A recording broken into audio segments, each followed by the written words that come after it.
Bismillahirrahmanirrahim. Assalamualaikum warahmatullahi wabarakatuh. Alhamdulillah, alhamdulillah rabbil alamin. Wa bihi nasta'inu ala umuri dunya wad din. Wassalatu wassalamu ala nabiyyina wa rasulina Muhammad sallallahu alaihi wasallam wa alihi wa sahbihi wa tabi'in bi ihsan ila yaumil qiyamah. Bapak-bapak, ibu-ibu, jamaah kajian sama yang selalu dilakukan. Pertama-tama adalah kita bersyukur kita kepada Allah yang telah memberikan kita nikmat yang begitu banyak, sehingga dengan nikmat tersebut kita bisa menghindari di kajian sama kali ini dengan keadaan segala macamnya. Yang kedua, salawat sunnah mengagungkan kepada junjungan kita, Nabi kita, Nabiullah Muhammad Sallallahu Alaihi Wasallam, serta para keluarganya, para sahabatnya, dan para tabi'in yang selalu disempurnakan dari Allah. Bapak, ibu-ibu, jamaah kajian sama yang selalu berangkat oleh Allah Subhanahu Wa Taala. Di kesempatan kali ini saya sebagai MC mengadakan susunan acara, yaitu yang pertama adalah pembukaan, yang kedua acara inti yaitu kajian samara, yang akan dibawakan oleh Ustaz Usman Hadi adalah Tasjidul Nafas. Dengan judul Menakar Timbangan Diri. Semoga dengan ini semuanya kita bisa tahu apa itu menakar timbangan diri kita, yang menakar diri kita itu karena kita lakukan bersama. Yang ketiga yaitu lain-lain dan yang keempat itu memasuki acara yang pertama yaitu pembukaan. Mari kita buka dengan bacaan bersama-sama. Bismillahirrahmanirrahim. Memasuki acara yang kedua yaitu kajian samara kepada beliau kami persilakan. Assalamualaikum warahmatullahi wabarakatuh. Innal hamdalillah nahmaduhu wa nasta'inu wa nastaghfiruh wa na'udzu billahi min shururi anfusina wa sayyiati a'malina may yahdihillahu fala mudilla lahu wa may yudlil fala hadiyalah. Asyhadu an la ilaha illallah wahdahu la syarikalah wa asyhadu anna Muhammadan abduhu wa rasuluh. Qala Allah ta'ala ya ayyuhan nasu taqu rabbakumul ladzi khalaqakum min nafsin wahidah wa khalaqa minha zawjaha wa batha minhuma rijalan katsiran wa nisaa'a wattaqullaha alladzi tasaaluna bihi wal arham innallaha kana 'alaikum raqiba. Amma ba'd. Bapak Ibu hadirin jamaah kajian samara yang dimuliakan Allah Subhanahu wa taala. Alhamdulillah atas anugerah nikmat yang Allah berikan di malam hari ini. Allah curahkan hujan. Semoga Allahumma shayyiban nafi'ah. Semoga hujan ini membawa keberkahan dan kemanfaatan.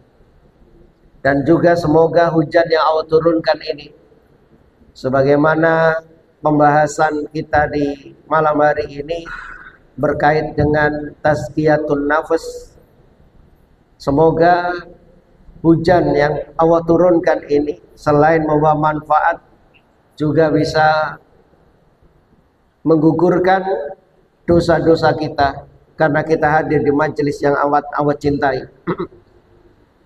Bapak Ibu yang dimuliakan Allah Ta'ala, mari kita sama-sama bercermin diri sebelum kita menakar timbangan diri kita.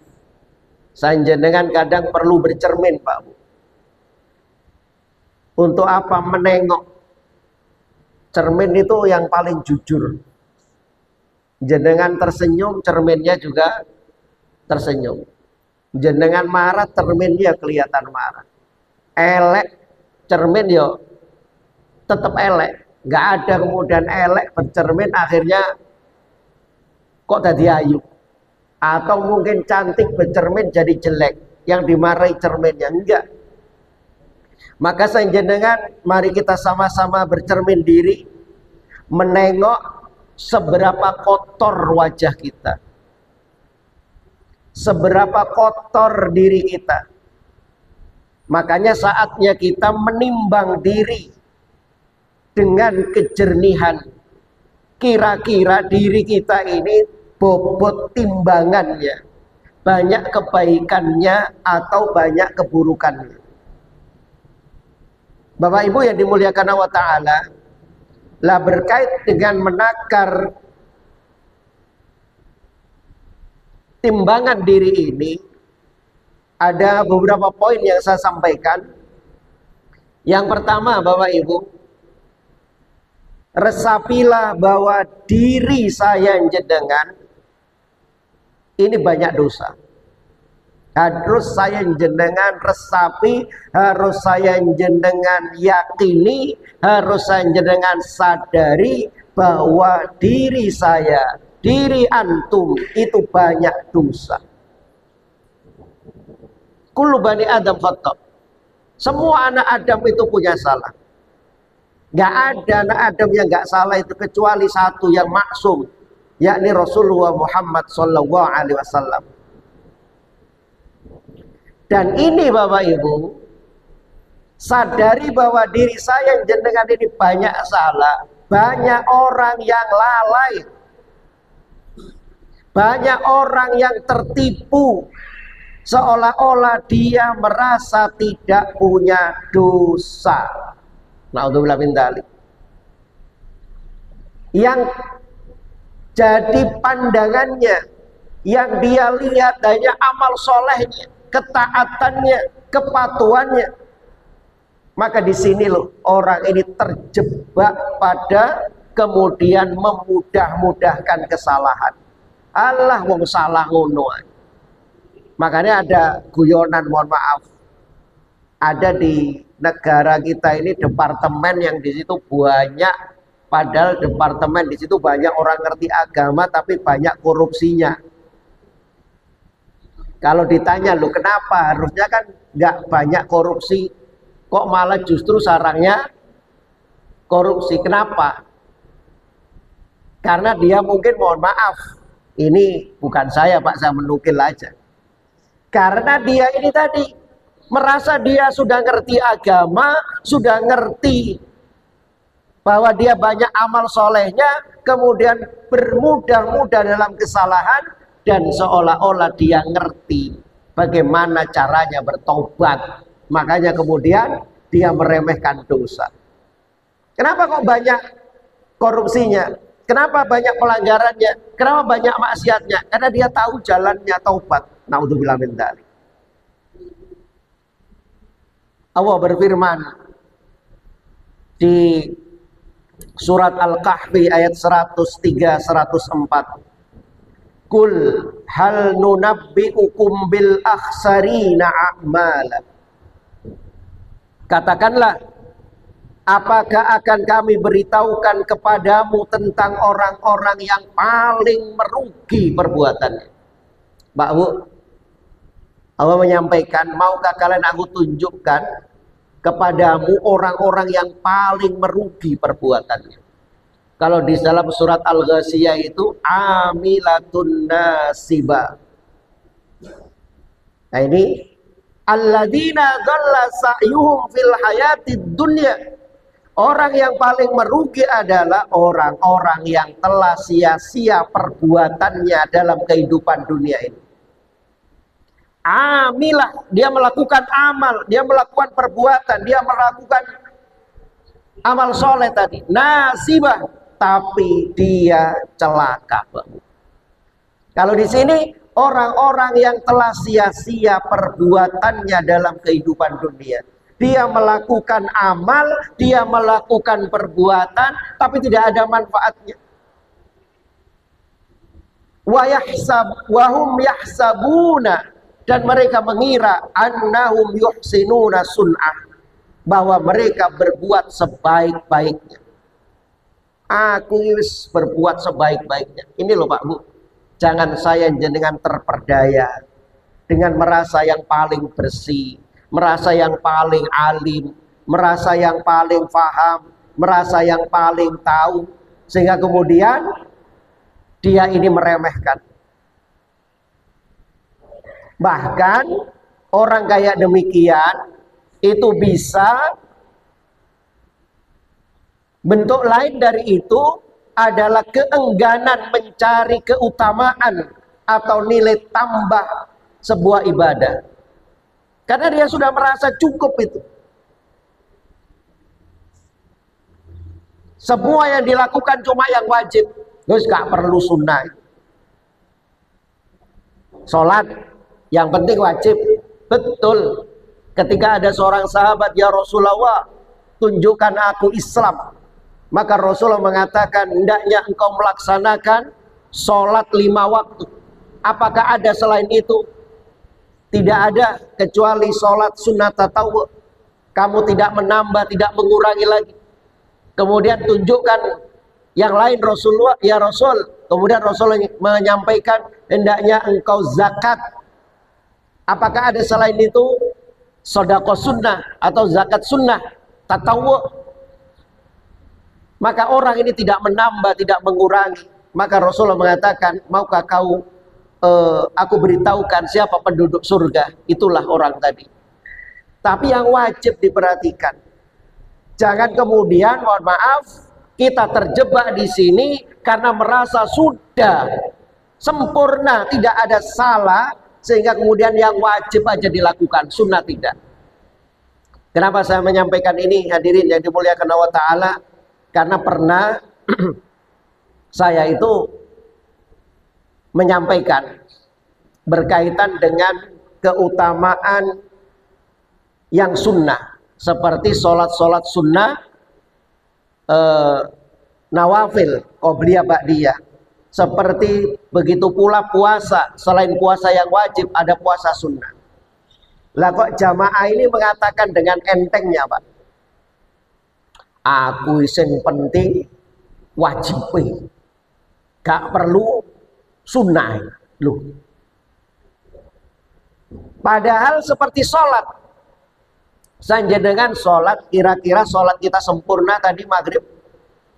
Tidak ada, Pak. Jangan kemudian kita wala tuzakku anfusakum, jangan kemudian kita merasa bahwa diri kita ini paling suci, paling sempurna, sudah dijamin diterima. Tidak. Makanya kemudian disempurnakan dengan apa? Sholat sunnah. Puasa bukan hanya mengandalkan yang wajib Ramadan saja, ada puasa bulanan, ada puasa mingguan, ada puasa harian, ada yang tahunan. Silahkan. Ini kalau orang terjebak sudah merasa paling, Pak, hati-hati. Kita lihat, ini muhasabah diri kita. Rasulullah SAW yang dijamin masuk surga itu, Pak. Rasulullah dijamin masuk surga. Sampai beliau sholat malamnya kayak demikian. Sampai Ibunda Aisyah mengatakan, atukallifu hada ya Rasulullah. Kenapa engkau begitu memaksakan dirimu ya Rasulullah? Qad ghafarallahu laka ma taqaddama min dzambika wa ma ta'akhkhar. Padahal dosamu ya Rasul sudah diampuni yang lalu maupun yang akan datang. Apa jawaban Rasulullah? Afala akuna abdan sakura.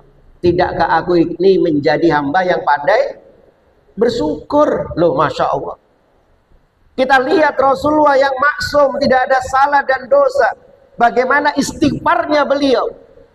Sehari ada hadis 70, ada hadis yang lain mi'a marrah 100 kali. Apalagi kita. Maka saya sampaikan tadi, mari kita sama-sama bercermin diri.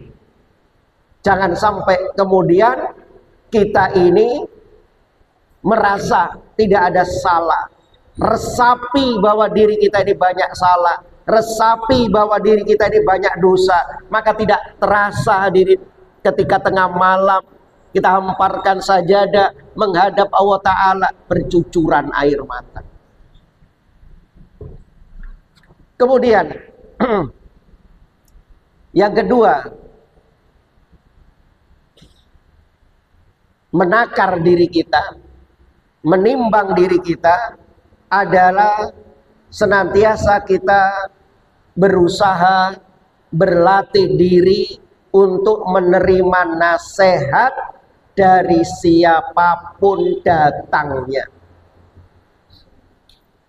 Ini angel Pak, ini Pak, yang kedua ini.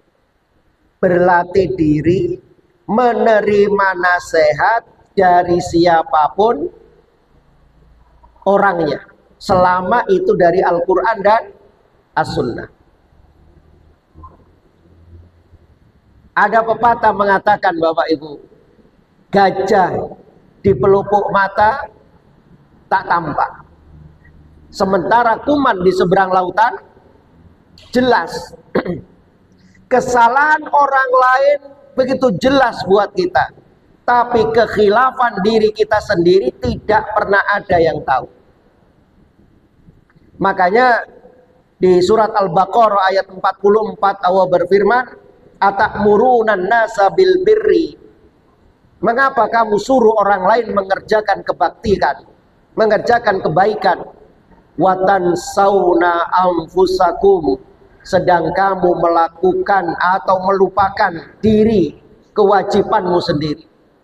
Nyuruh orang, ayo, ayo, tapi dia lupa diri sendiri. Wa antum tatlunal kitab, padahal kamu membaca Alkitab. Afala ta'qilun, maka tidakkah kamu berpikir? Hadirin yang dimuliakan Allah Ta'ala,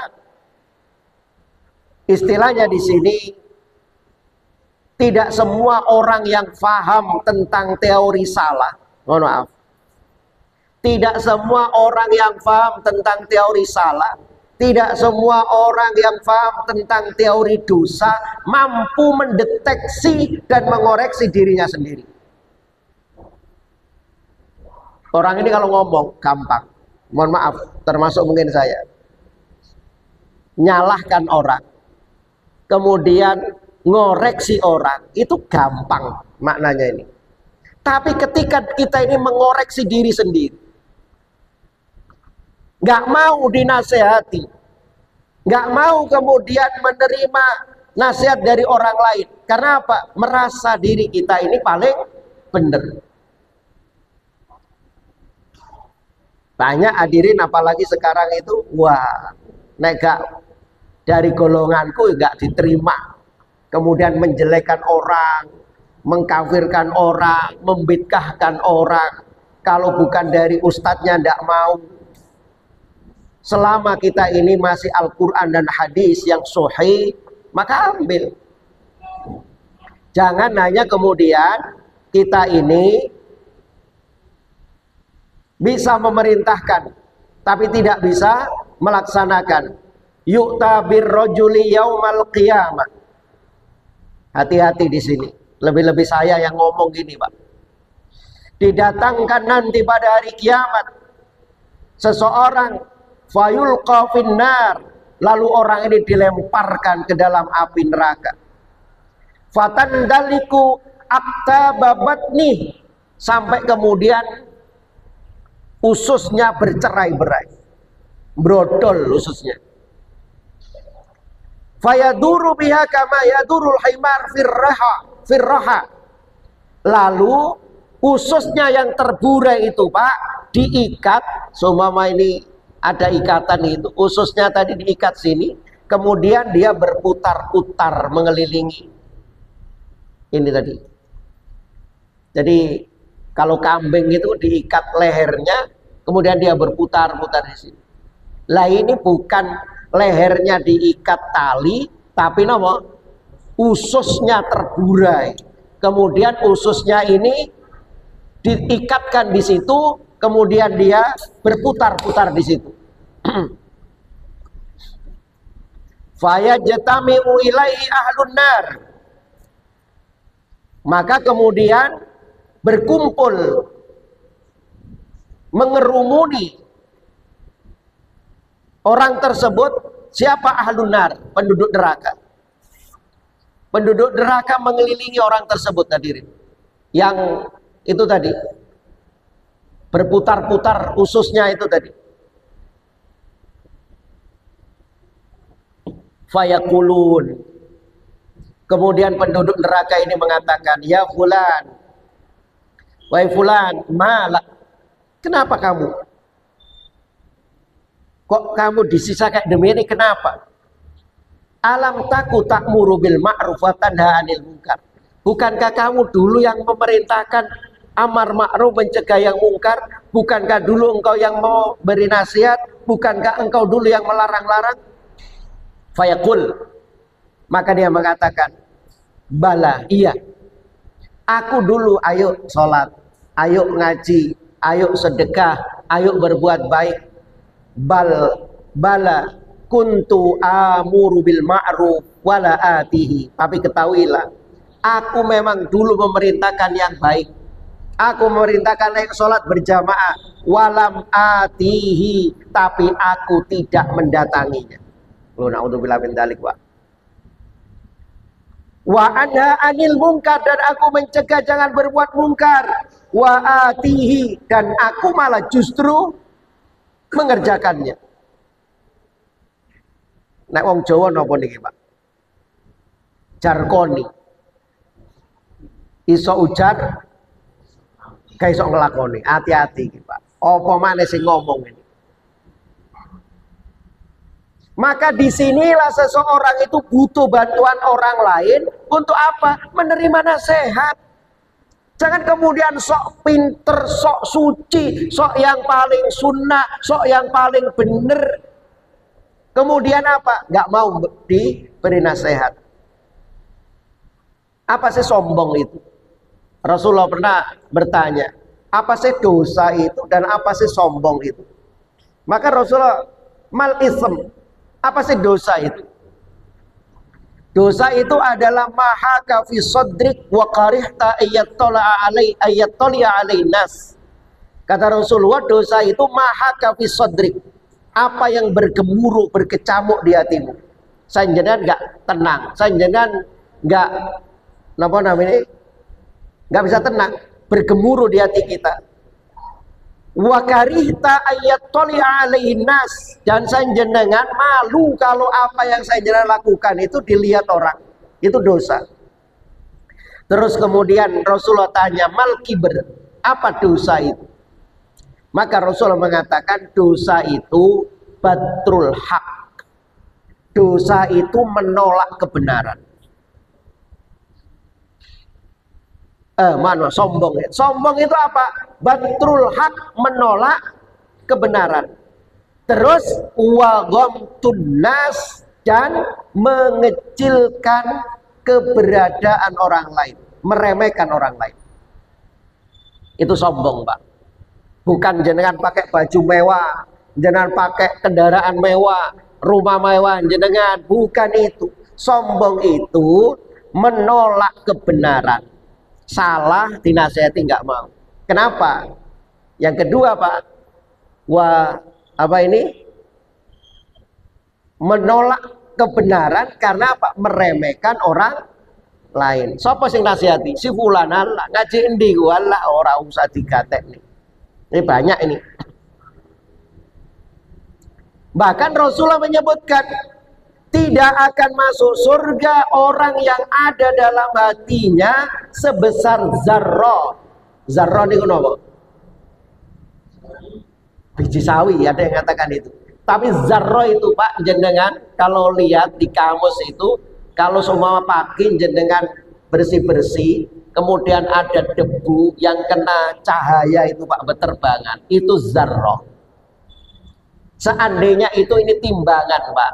Zarrah itu ada di timbangan. Timbangan bukan timbangan pakai dacil, timbangan pakai nawa digital kan itu. Titik ngono wis ana iki. Itu seandainya nempel di situ, kira-kira digitalnya bergerak nawa? Enggak bergerak. Rasulullah menyebutkan barang siapa yang di dalam hatinya ada sombong meskipun sebesar zarrah itu tidak akan masuk surga.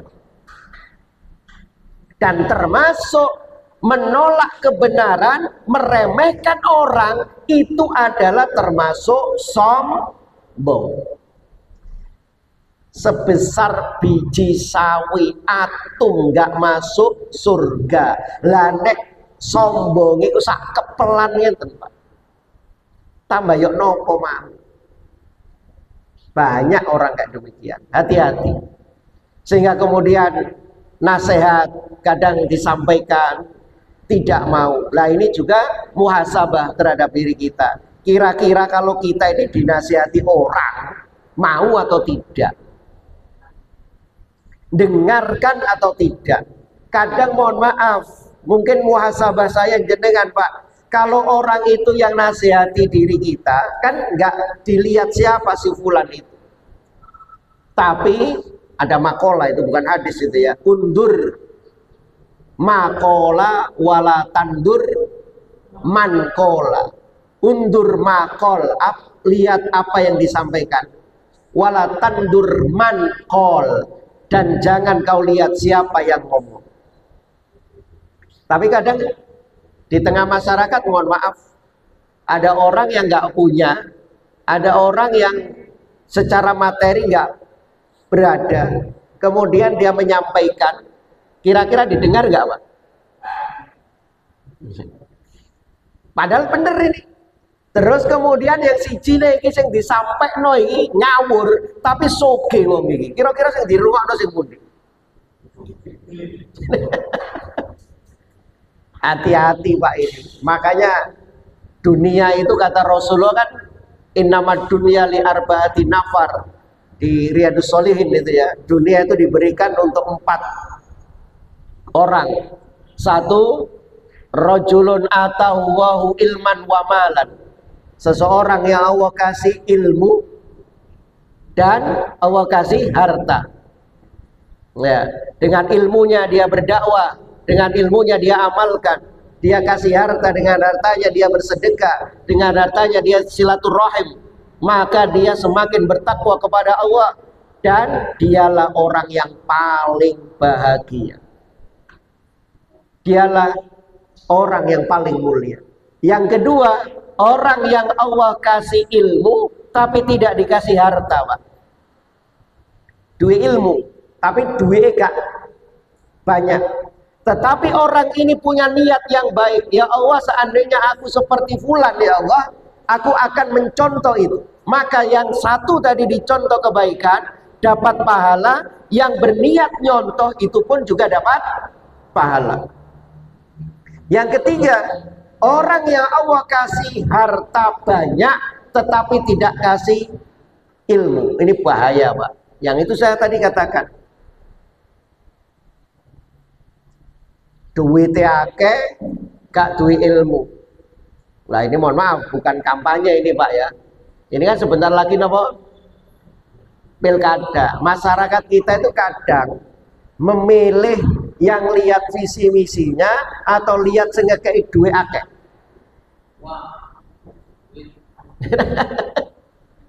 Nah, untuk bilamin dalik, saya nggak mau ini Pak apa. Tapi istilahnya itu bahaya ini kalau orang ini punya duit nggak punya ilmu ini. Hadirin yang dimuliakan Allah Ta'ala, biar selesai. Kemudian yang ketiga, menakar diri kita. Apa yang kita takar? Paksa diri kita, Bapak Ibu. Saya jenengan memaksa diri kita untuk bermuhasabah secara rutin. Paksa. Kalau nggak dipaksa ketaatan ini nyun sewu, ketaatan ini boten dipaksa kira-kira melampan apa boten? Jenengan ngaji, nek boten dipaksa budal ngaji apa boten? Apa mana niki wau napa jenenge?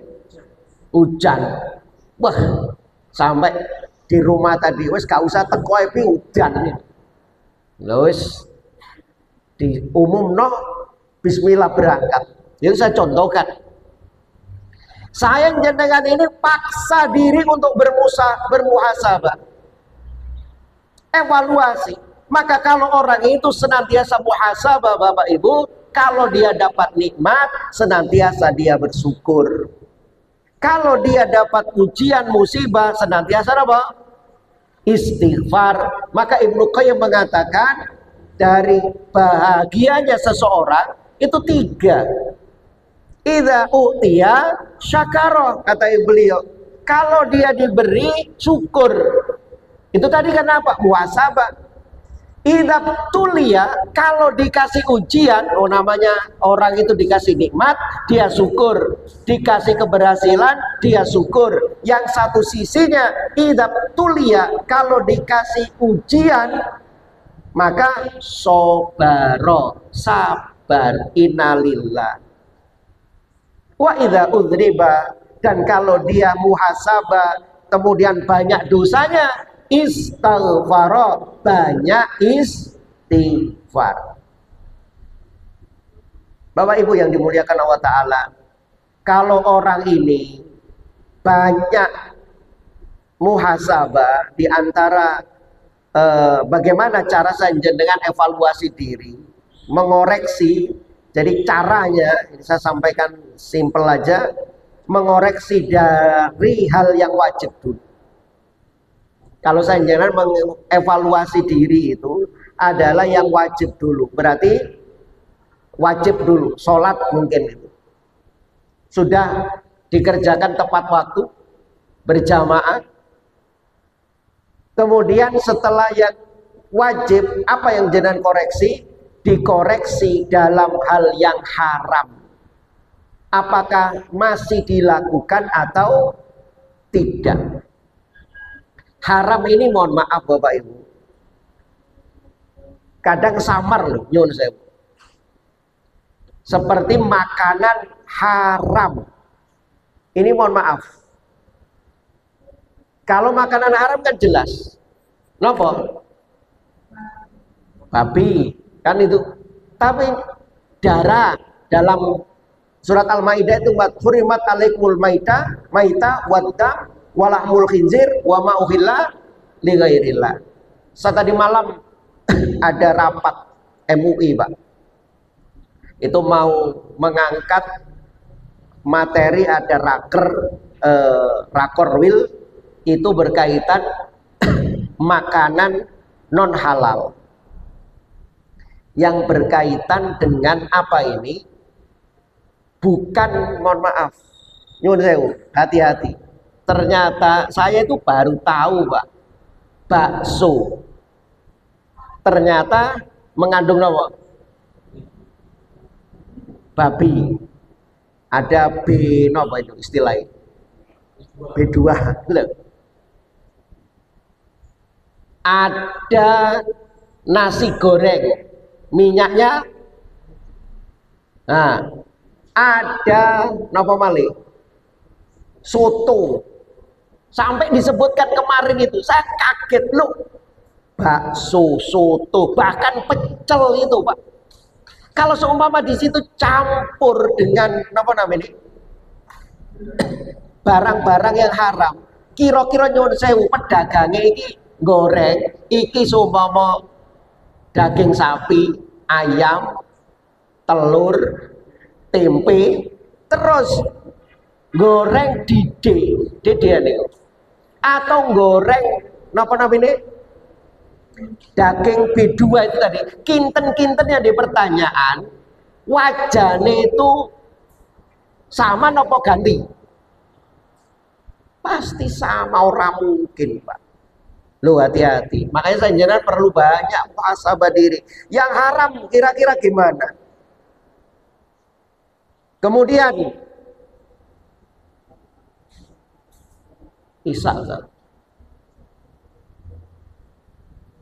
saya selesaikan, nanti biar saya tanya jawab. Yang keempat, saya singkat saja. Menakar timbangan diri tadi, yang keempat, ini yang terakhir Bapak Ibu. Kira-kira saya jenengan ini, gandrungnya hati itu kemana? Loh, gitu. Ini termasuk muhasabah. Maka gandrungkan hati kita, tetap rindu pada lingkungan orang-orang yang soleh. Ada 7 orang yang mendapatkan naungan pada hari kiamat. Salah satunya adalah warajulun qalbuhu mu'allakun fil masjid.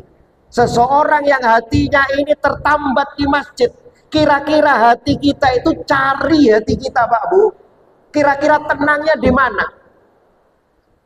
Kalau hati kita itu ada tenang di masjid, Masya Allah, wasbir nafsaka ma'alladina yad'una rabbahum bil ghadati wal asyi yuriduna wajah.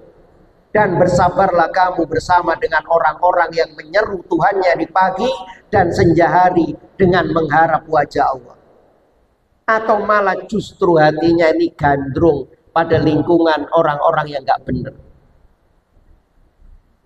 Ini saya jangan menakar diri kita. Kira-kira lebih berkumpul dengan orang-orang soleh lebih nikmat, atau malah berkumpul berkawan dengan orang-orang yang nopo balap wali ane soleh ini toleh.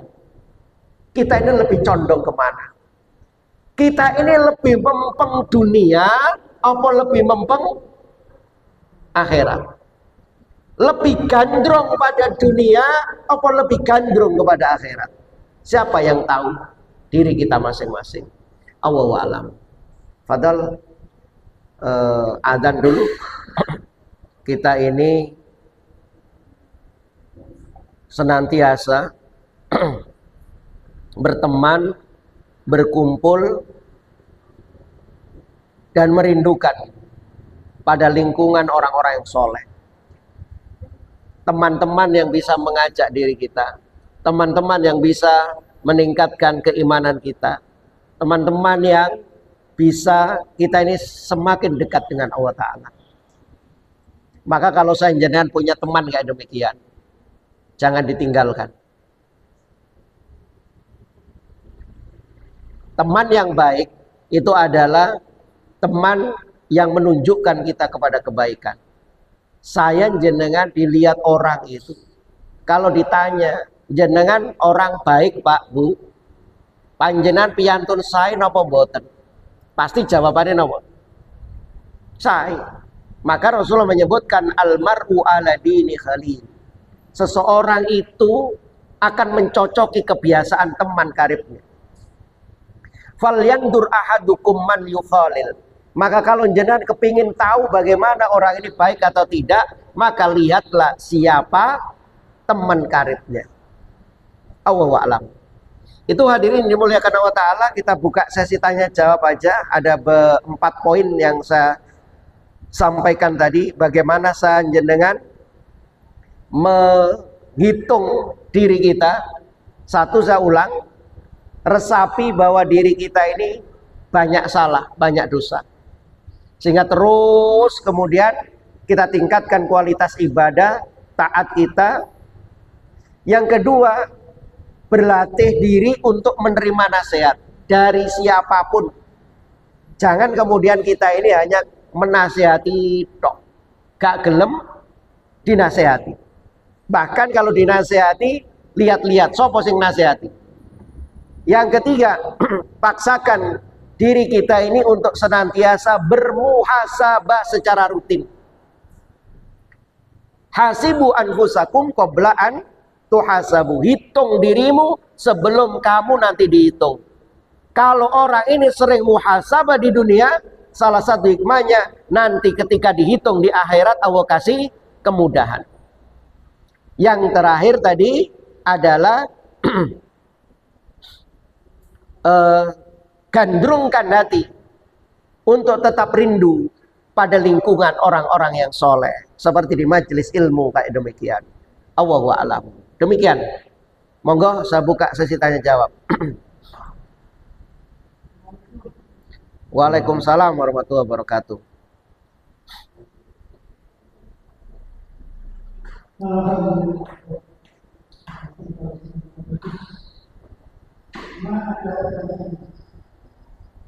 Kan di dalam Quran manusia itu diciptakan dalam keadaan oke.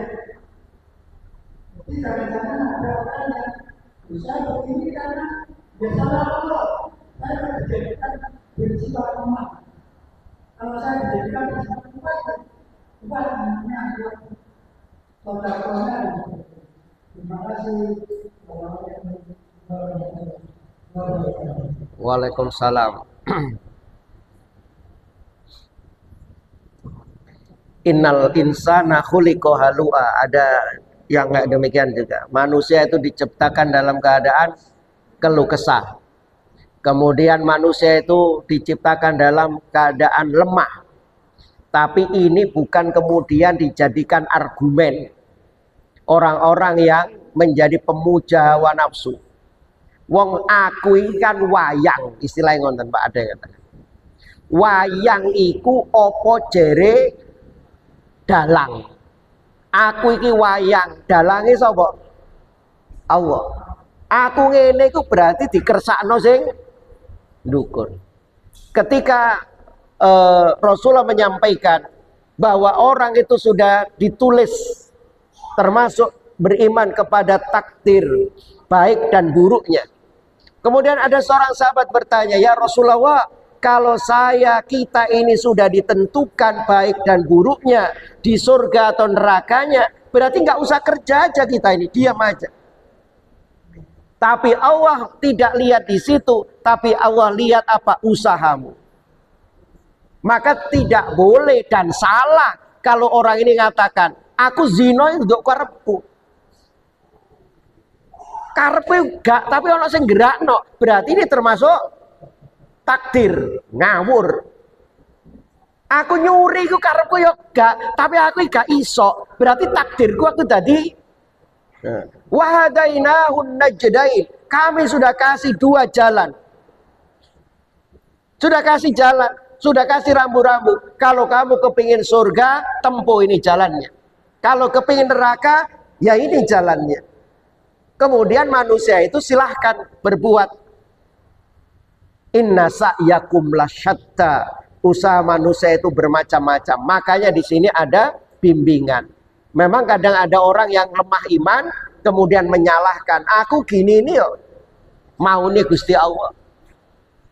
Kalau saya simpelkan gini Pak, pernah saya contohkan mungkin.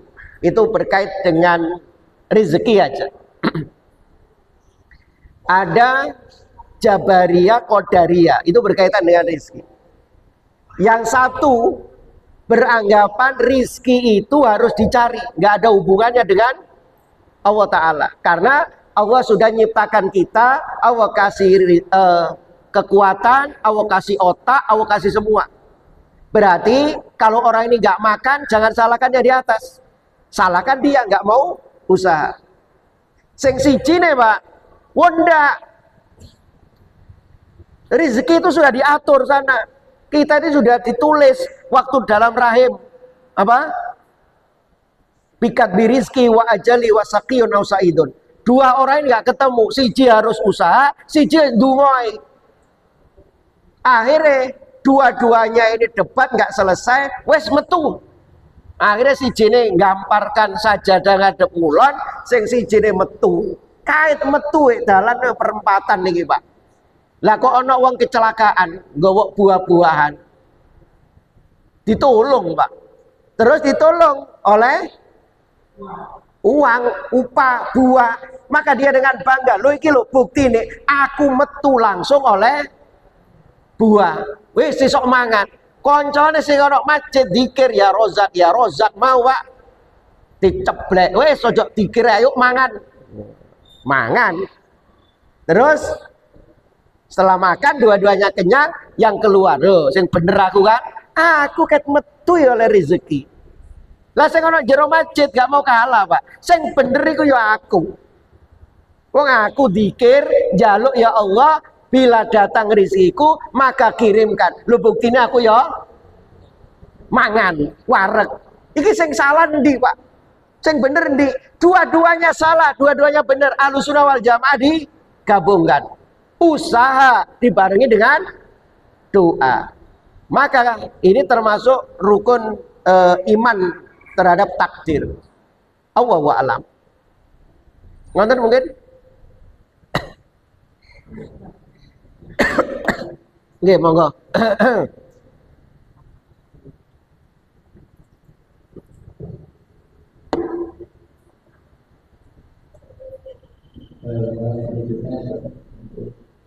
Ada pasal was-was, maka apakah itu mengambil itu bahwa kita akan berusaha besar yang terlalu besar. Hal ini mempercepat kita membawa prestasi ujian sakit sehingga sangat terasa dan itu berarti ada proses maka tidak diberi.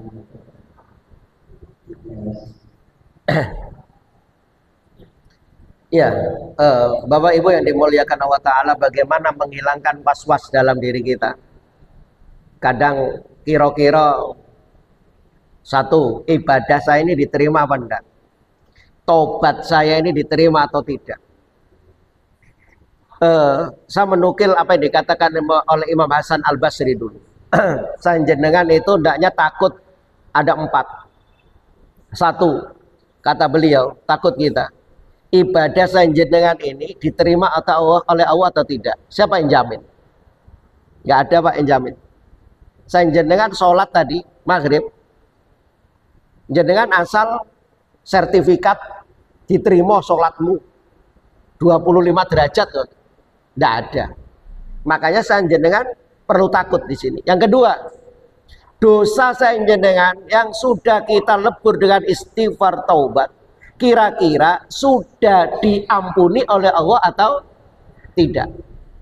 Nggak ada yang tahu. Maka saya jangan perlu takut di situ. Yang ketiga, kata Imam Hasan Al-Basri, yang perlu saya jangan takut adalah nanti di akhir hayat kita, kita ini husnul khotimah atau su'ul khotimah. Siapa yang nanggung? Siapa yang jamin? Nggak ada Pak. Maka perlu kita takut. Dan senantiasa kita menjaga diri kita, banyak berdoa, Allahumma rzuqni bihusnil khatimah. Yang keempat, kata beliau, ketika nanti di akhirat itu ada 2 tempat, surga atau neraka. Kira-kira kita nanti digandeng oleh malaikat Ridwan atau didorong oleh malaikat Sidin Malik.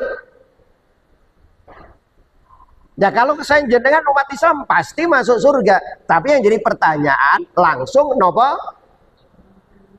mampir dulu lo kan nonton. Maka dalam hal ini kita dalam ibadah, apakah ibadah yang wajib atau kita bertobat kepada Allah, itu ada 3 yang tidak bisa dipisahkan dalam diri kita. Satu apa? Khauf, itu tadi, takut Pak Bu. Biar apa? Kita semakin hari semakin bagus ibadah kita. Ibadah kita diterima oleh Allah atau tidak? Taubat kita diterima oleh Allah atau tidak? Kita nggak tahu, takut kita. Tapi jangan hanya takut saja, ibadah itu ada namanya setelah khauf, roja, ada pengharapan. Harus ada roja, pengharapan. Inna wa ghafurur rahim. Allah itu maha pengampun, Allah itu maha pengasih. Sebesar apapun, sebanyak apapun dosamu, insya Allah diterima oleh Allah Ta'ala. Ada roja, ada pengharapan. Ampunan Allah itu lebih besar daripada dosa kita. Biar apa? Kita tidak putus asa. Kemudian yang ketiga, ibadah itu ada hub, ada cinta. Kita melakukan ibadah karena cinta, insya Allah menjadi ringan, menjadi mudah. Maka ketika kita menghadapi semua Pak Bu dalam kehidupan ini, maka berhusnudzon dengan Allah Subhanahu wa Ta'ala. Jangan kemudian, oh kamu kayak demikian ini karena kamu kayak demikian, kayak demikian, seolah-olah dia ngerti. Enggak. Ujian seberat apapun, fa inna ma'al usri yusra. Sesungguhnya berserta kesulitan itu ada kemudahan. Kemudahannya berapa? Yusra 2 Pak. Usr 1, yusronya 2. Satu kesulitan pasti ada jalan keluarnya, 2 kemudahannya. Maka kita husnudzon sama Allah apa? Kita dikasih ujian, ya Allah, dengan ujian ini semoga dosa-dosaku akan hilang. Ya Allah, dengan ujian ini semoga Allah akan angkat derajatku. Ya Allah, dengan ujian ini semoga engkau beri pahala. Loh, baik demikian. Allahu a'lam. Teman-teman mungkin sampun demikian hadirin yang dimuliakan Allah Ta'ala. Sudah bel nih, sudah iqomah. Kita akhiri mungkin sedikit dengan doa a'udzubillahi minasyaitonirrajim. Bismillahirrahmanirrahim. Allahumma sholli wa sallim ala nabiyyina Muhammad walhamdulillahi rabbil alamin. Allahumma sabbitna bil iman, Allahumma sabbitna bil Islam, Allahumma sabbitna bil istiqamah, Allahumma sabbitna bi qauli la ilaha illallah. Allahumma ja'al auladana wa ahlana min ahli ibadah, min ahli ilm, min ahli sadaqah, min ahli Quran, min ahli tahajjud, min ahli la ilaha illallah, min ahli jannah. Allahumma ja'alna minas solihin was sabirin wal faizina fid darain. Rabbana atina fid dunya hasanah fil akhirati hasanah wa qina adzabannar. Wa sallallahu ala nabiyyina Muhammad walhamdulillahi rabbil alamin. Mohon maaf bila ada salah dan kurangnya. Wassalamualaikum warahmatullahi wabarakatuh.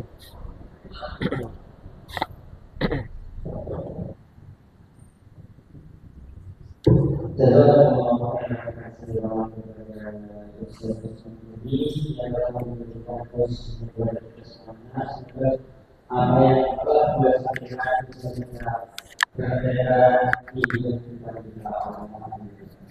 Maksudnya dari itu lain-lain laporan keuangan, yaitu satu tenaga itu 2024 2.412.000 rupiah, pemasukan 42.000 rupiah, pengeluaran 550.000 rupiah. Saldo hari ini 24 September 2024 1.890.000 rupiah. Jazakallahu khairan kepada seluruh jamaah yang telah bekerja mengerjakan hal sama ini. Semoga Allah senantiasa memberikan kita semua dalam menjalankan apa yang akan diberi Allah Subhanahu wa Ta'ala. Pengumuman kedua yaitu berasal dari jamaah dimohon untuk tidak meninggalkan tempat karena panitia sebelumnya tidak bisa selama sekarang itu.